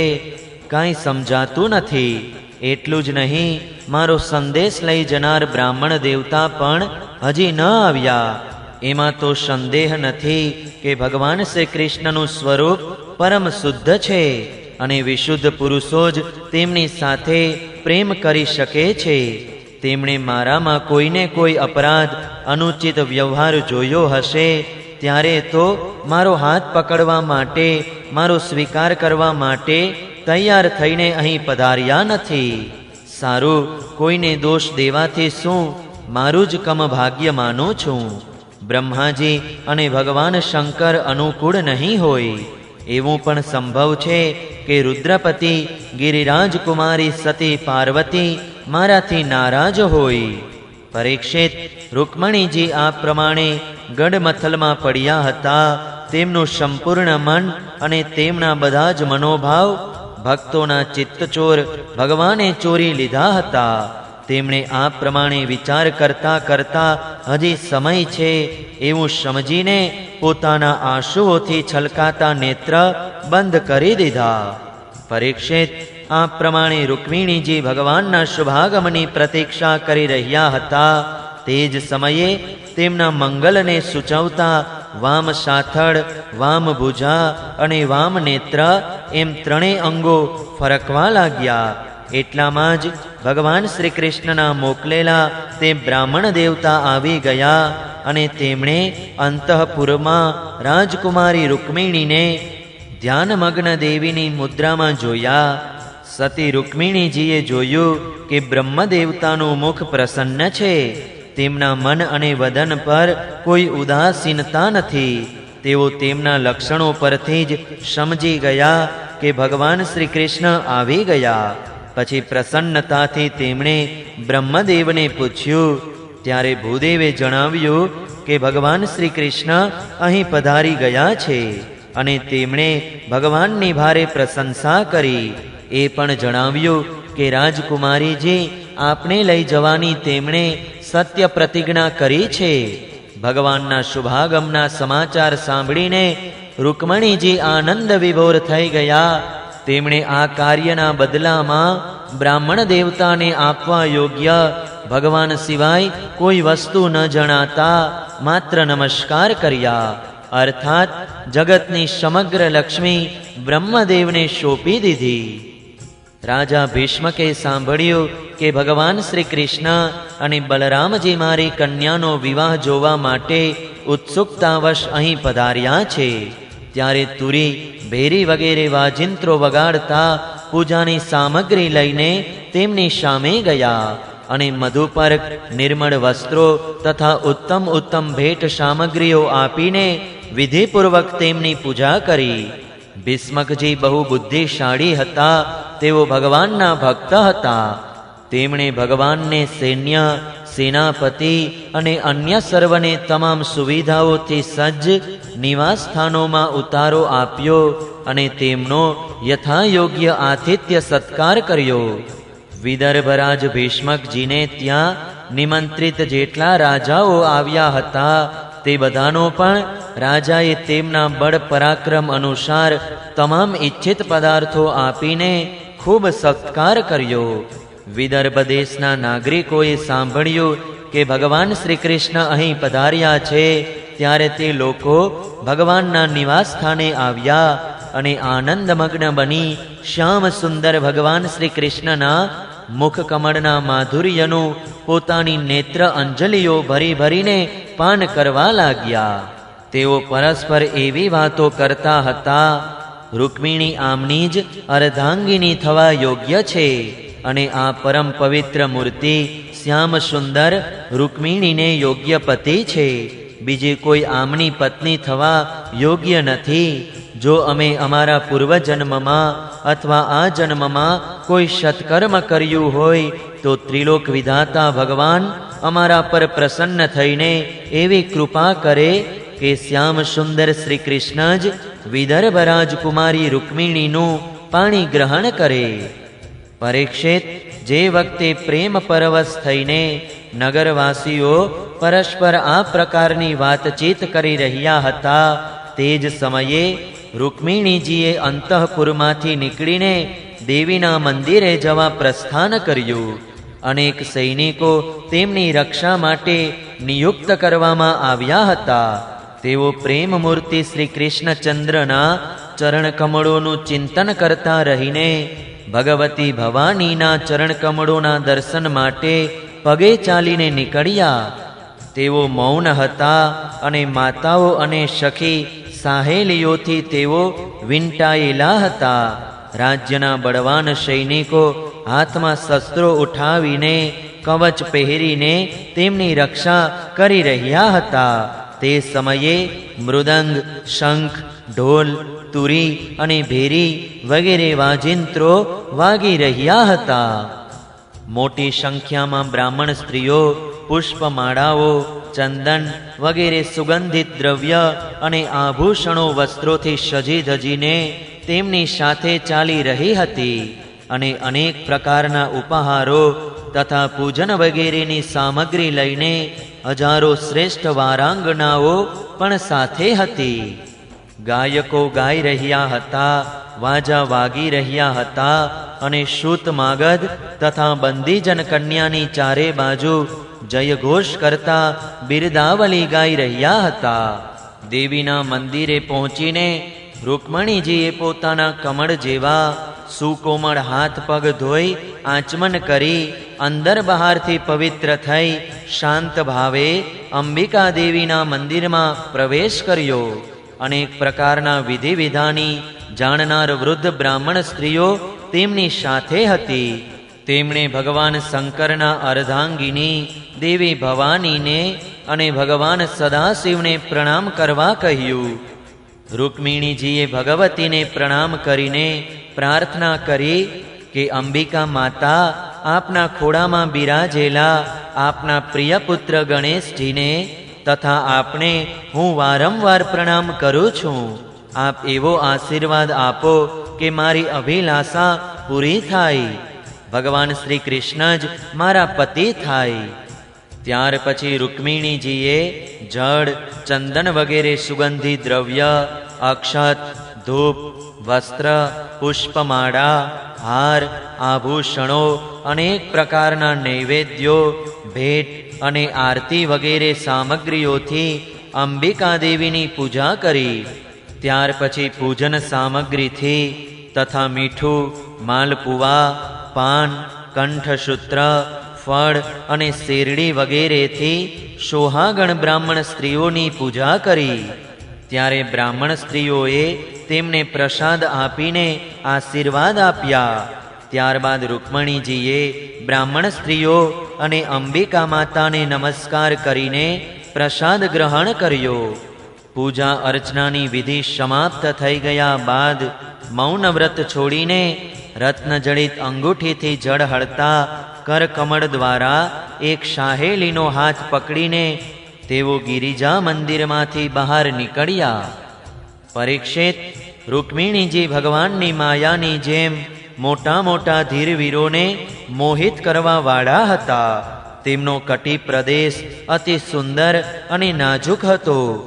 કુંડળોથી સુશોભિત મુખ કમળવાળા, કિશોર અને તરુણ અવસ્થાની સંધિવાળા, નિતંબ ભાગે રત્ન મેખલાને ધારણ કરેલા ઉપસેલા વક્ષસ્થળવાળા હતા તથા તેમની દ્રષ્ટિ લટકતી રહેલી કેશ લટોને કારણે કંઈક ચંચળ થઈ રહી હતી. તેમના હોઠ પર મનોહર હાસ્ય હતું. પાકા ઘીલોડા જેવા લાલ લાલ હોઠની કાંતિથી લાલ જણાતા મોગરાની કળીઓ જેવા દાંત હતા. તેમના ચરણોમાં ઝાંઝરો ઘૂંઘરીઓની જણકાર કરી રહ્યા હતા. તેઓ પોતાના કોમળ ચરણો વડે હંસ જેવી ગતિથી ચાલી રહ્યા હતા. તેમની તે અપૂર્વ શોભા જોઈને ત્યાં આવેલા મોટા મોટા યશસ્વી વીર પુરુષો મોહિત થઈ ગયા. સ્વયં કામદેવે જ ભગવાનનું કાર્ય સિદ્ધ કરવા માટે પોતાના કામ બાણોથી તેમના હૃદય જર્જરિત કરી દીધા. રૂકમિણીજી આ પ્રમાણે આ ઉત્સવ યાત્રાને બહાને મંદ મંદ ગતિથી ચાલતા ભગવાન શ્રી કૃષ્ણ પર પોતાના સૌંદર્ય અને શોભાને ન્યોછાવર કરી રહ્યા હતા. તેમને જોઈને અને તેમનું મુક્ત હાસ્ય તથા લજ્જાયુક્ત દ્રષ્ટિથી મોટા મોટા રાજાઓ અને વીર પુરુષો પોતાનું ચિત્ત લૂંટાવીને મોહિત થઈને બેહોશ થઈ ગયા. તેમના હાથમાંથી અસ્ત્ર શસ્ત્ર પડી ગયા અને તેઓ સ્વયં પણ રથ, હાથી તથા ઘોડા પરથી જમીન પર પડી ગયા.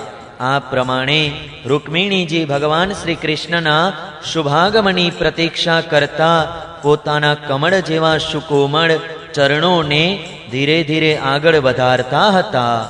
તેમણે પોતાના વામ હાથથી મોઢા પર લટકતી કેશ લટોને હટાવી અને ત્યાં આવેલા રાજાઓ તરફ લજ્જાયુક્ત દ્રષ્ટિથી જોયું. તે જ સમયે તેમને શ્યામ સુંદર ભગવાન શ્રી કૃષ્ણના દર્શન થયા. રાજકુમારી રૂકમણીજી રથ પર ચડવા જ ઈચ્છતા હતા. ત્યાં તો ભગવાન શ્રી કૃષ્ણે તમામ શત્રુઓની નજર સામે જ તેમની ભીડમાંથી રૂકમણીજીને ઉઠાવી લીધા અને તે સેંકડો રાજાઓના મસ્તક પર પગ મૂકીને તેમને પોતાના ગરુડધ્વજ રથ પર બેસાડી દીધા. ત્યાર પછી જેમ સિંહ શિયાળોની વચ્ચેથી પોતાનો ભાગ લઈ જાય તે જ રીતે રૂકમણીજીને લઈને ભગવાન શ્રી કૃષ્ણ બલરામજી વગેરે યાદવોની સાથે ત્યાંથી નીકળી ગયા. તે સમયે જરાસંઘના તાબાના બીજા અભિમાની રાજાઓ પોતાની કીર્તિનો નાશ કરનારું અપમાન સહન ન કરી શક્યા. તે બધા જ કહેવા લાગ્યા, અરે અમને ધિક્કાર છે. આજે અમે બધા ધનુષ્ય ધારણ કરીને ઊભા જ રહ્યા અને આ ગોવાળો સિંહના ભાગને જેમ હરણ લઈ જાય તે રીતે અમારા યશ કીર્તિને હરી ગયા. 10મા સ્કંદના ઉત્તરાર્ધ અંતર્ગત રૂકમણી હરણ નામનો 53મો અધ્યાય સમાપ્ત. જય શ્રી કૃષ્ણ. ઓમ નમો ભગવતે વાસુદેવાય. 54મો અધ્યાય શિશુપાલના સાથી રાજાઓનો અને રૂકમીનો પરાજય તથા શ્રી કૃષ્ણ રૂકમણી વિવાહ. શ્રી સુખદેવજી કહે છે, પરીક્ષિત, આ પ્રમાણે કહેતા સાંભળતા બધા જ રાજાઓ ક્રોધથી રાતાપીળા થઈ ગયા અને બખતરો પહેરીને વાહનો પર બેસીને પોતપોતાના સૈન્ય સાથે ધનુષ્ય લઈને ભગવાન શ્રી કૃષ્ણની પાછળ દોડ્યા.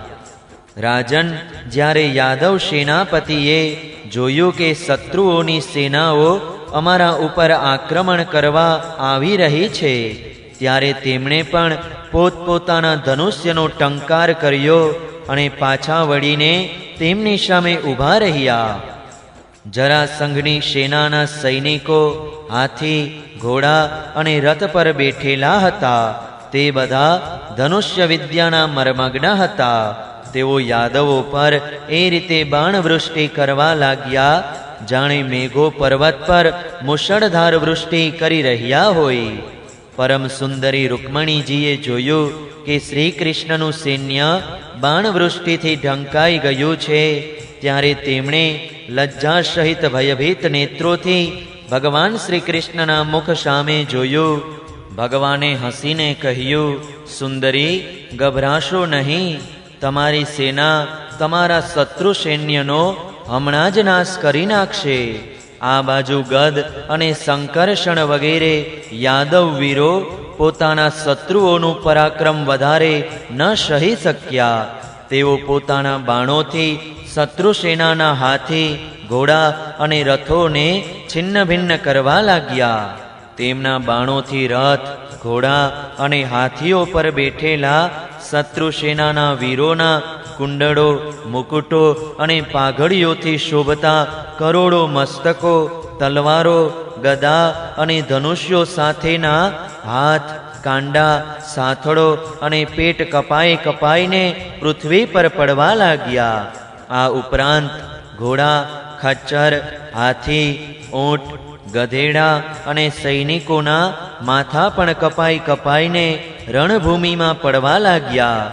છેવટે વિજયના સાચા અધિકારી યાદવો શત્રુઓની સેનાનો નાશ કરવા લાગ્યા. ત્યારે જરાસંઘ વગેરે બધા રાજાઓ યુદ્ધમાં પીઠ દેખાડીને ભાગી ગયા. ત્યાં શિશુપાલને પોતાની ભાવિ પત્નીનું હરણ થવાથી મૃત્યુતુલ્ય પીડા થઈ. ન તો તેના હૃદયમાં ઉત્સાહ રહ્યો અને ન શરીર પર કાંતિ. તેનું મોઢું સુકાતું હતું. તેની પાસે જઈને જરાસંઘ ખરખરો કરતા કહેવા લાગ્યો, શિશુપાલજી, તમે તો એક શ્રેષ્ઠ પુરુષ છો. હવે ચિંતાને ત્યજી દો, કેમ કે રાજન, કોઈ પણ ઘટના હંમેશા પોતાના મનને અનુકૂળ જ બને કે પ્રતિકૂળ જ બને એવું જીવનમાં જોવા મળતું નથી. જેમ કઠપૂતળી તેના નચાવનારાના ઈશારે ચાલે છે, તે જ પ્રમાણે આ જીવ પણ ભગવદ ઈચ્છાને આધીન રહીને સુખ દુઃખ માટે યથાશક્તિ ચેષ્ટા કરે છે. જુઓ, શ્રી કૃષ્ણે મને 23 અક્ષૌહિણી સેના સાથે 17 વાર હરાવ્યો. મેં માત્ર એકવાર તેના પર વિજય પ્રાપ્ત કર્યો. તેમ છતાં આ સંબંધમાં હું ન તો ક્યારેય શોક કરું છું અને ન ક્યારેય હર્ષ, કેમ કે હું જાણું છું કે પ્રારબ્ધ અનુસાર કાળ ભગવાન જ આ ચરાચર જગતને વશમાં રાખે છે. એમાં શંકા નથી કે આપણે બધા મોટા મોટા વીર સેનાપતિઓના નાયક હોવા છતાં આ વખતે શ્રી કૃષ્ણ દ્વારા સુરક્ષિત એવી યાદવોની નાની સરખી સેનાએ આપણને હરાવી દીધા. આ વખતે આપણા શત્રુઓનો જ વિજય થયો, કેમ કે કાળ તેમને અનુકૂળ હતો. જ્યારે કાળ આપણા માટે અનુકૂળ થશે ત્યારે આપણે પણ તેમને જીતી લઈશું. પરીક્ષિત, જ્યારે મિત્રોએ આ પ્રમાણે સમજાવ્યો ત્યારે ચેદીરાજ શિશુપાલ પોતાના અનુયાયીઓ સાથે પોતાની રાજધાની જવા રવાના થઈ ગયો. અને તેના મિત્ર રાજાઓ પણ જે મૃત્યુમાંથી ઉગરી ગયા હતા, પોતાના વતન જવા નીકળી ગયા. રૂકમણીજીનો મોટો ભાઈ રૂકમી ભગવાન શ્રી કૃષ્ણ સાથે બહુ દ્વેષ રાખતો હતો. તેને આ વાત બિલકુલ સહન ન થઈ કે મારી બહેનનું શ્રી કૃષ્ણ હરણ કરી લઈ જાય અને રાક્ષસ વિધિથી બળપૂર્વક તેની સાથે લગ્ન કરે. રૂકમી બળવાન તો હતો જ, તેણે એક અક્ષૌહિણી સેના સાથે લઈને શ્રી કૃષ્ણનો પીછો કર્યો. મહાબાહુ રૂકમી ક્રોધથી બળી રહ્યો હતો. તેણે કવચ પહેરીને ધનુષ્ય ધારણ કરીને બધા રાજાઓની સામે પ્રતિજ્ઞા કરી કે હું તમારા બધાની વચ્ચે પ્રતિજ્ઞા કરું છું કે જો હું યુદ્ધમાં શ્રી કૃષ્ણને મારી ન શક્યો અને મારી બહેન રૂકમણીને પાછી ન લાવી શક્યો તો મારી રાજધાની કુંડિનપુરમાં પ્રવેશ નહીં કરું. પરીક્ષિત આવું કહીને તે રથ પર બેસી ગયો અને સારથીને કહ્યું, જ્યાં કૃષ્ણ હોય ત્યાં તુરત મારો રથ લઈ જા. આજે મારું તેની સાથે યુદ્ધ થશે. આજે હું મારા તીક્ષ્ણ બાણોથી તે દુર્બુદ્ધિ ગોવાળિયાના બળ પરાક્રમના ચૂરે ચૂરા કરી દઈશ. તેની હિંમત તો જુઓ, તે અમારી બહેનને બળપૂર્વક હરી ગયો. પરીક્ષિત રૂકમીની બુદ્ધિ મારી ગઈ હતી. તે ભગવાનના તેજ પ્રભાવને બિલકુલ જાણતો ન હતો. તેથી આ પ્રમાણે ગાંડી ઘેલી વાતો કરતો રહીને તે એક જ રથ લઈને શ્રી કૃષ્ણની પાસે પહોંચી ગયો અને ઊભો રહે એમ બૂમો પાડી શ્રી કૃષ્ણને લલકારવા લાગ્યો. તેણે પોતાના ધનુષ્યને બળપૂર્વક ખેંચીને ભગવાન શ્રી કૃષ્ણને 3 બાણ માર્યા અને કહ્યું, એક ક્ષણ મારી સામે ઊભો રહે. યાદવોના કૂડ કલંક જેમ કાગડો હવનની સામગ્રીઓ ચોરીને ઉડી જાય, તે જ રીતે તું મારી બહેનને ચોરીને ક્યાં ભાગી જઈ રહ્યો છે? અરે મૂર્ખ, તું મોટો માયાવી અને કપટ યુદ્ધમાં નિપુણ છે. આજે હું તારું બધું અભિમાન ઉતારી નાખું છું. જો મારા બાણ તને ધરતી પર પોઢાડી દે તેની પહેલાં જ આ છોકરીને મૂકીને નાસી જા. રૂકમીની આ વાત સાંભળીને ભગવાન શ્રી કૃષ્ણ હસવા લાગ્યા. ભગવાને તુરત જ રૂકમીનું ધનુષ્ય કાપી નાખ્યું અને તેના પર 6 બાણ છોડ્યા. સાથે સાથે ભગવાન શ્રી કૃષ્ણે 8 બાણ તેના 4 ઘોડા ઉપર અને 2 સારથી પર છોડ્યા અને 3 બાણોથી તેના રથની ધજાને કાપી નાખી. ત્યારે રૂકમીએ બીજું ધનુષ્ય ઉઠાવ્યું અને ભગવાન શ્રી કૃષ્ણને 5 બાણ માર્યા. તે બાણ વાગતા ભગવાને તેનું તે ધનુષ્ય પણ કાપી નાખ્યું. રૂકમીએ ત્યાર પછી એક બીજું ધનુષ્ય લીધું, પરંતુ હાથમાં લેતા જ અવિનાશી અચ્યુતે તેને પણ કાપી નાખ્યું. આ પ્રમાણે રૂકમીએ પરિધ, પટ્ટીશ, ભાલો, ઢાલ, તલવાર, શક્તિ અને તોમર જેટલા અસ્ત્ર શસ્ત્ર ઉઠાવ્યા તે બધાને ભગવાને પ્રહાર કરતા પહેલા જ કાપી નાખ્યા. હવે રૂકમી ક્રોધપૂર્વક હાથમાં તલવાર લઈને ભગવાન શ્રી કૃષ્ણનો વધ કરવાની ઈચ્છાથી રથમાંથી કૂદી પડ્યો અને એ રીતે તેમની તરફ દોડ્યો જેમ પતંગિયું અગ્નિમાં ભસ્મ થવા દોડે છે. જ્યારે ભગવાને જોયું કે રૂકમી મારા પર વાર કરવા ઈચ્છે છે, ત્યારે તેમણે પોતાના બાણોથી તેની ઢાલ તલવારના તલતલ જેવડા ટુકડા કરી નાખ્યા અને તેનો વધ કરવા માટે હાથમાં તીક્ષ્ણ તલવાર ઉઠાવી. જ્યારે રૂકમિણીજીએ જોયું કે આ તો મારા ભાઈને હમણાં જ મારી નાખશે, ત્યારે તે ભયથી વિહવળ થઈ પોતાના પ્રિયતમ પતિ ભગવાન શ્રી કૃષ્ણના ચરણમાં પડીને કરુણ સ્વરે બોલ્યા, દેવતાઓના પણ આરાધ્ય દેવ, જગતપતે, આપ યોગેશ્વર છો. આપના સ્વરૂપને અને ઈચ્છાઓને કોઈ જાણી શકતું નથી. આપ પરમ બળવાન છો, પરંતુ કલ્યાણ સ્વરૂપ પણ છો. પ્રભુ, મારા ભાઈને મારવો એ આપને માટે યોગ્ય નથી.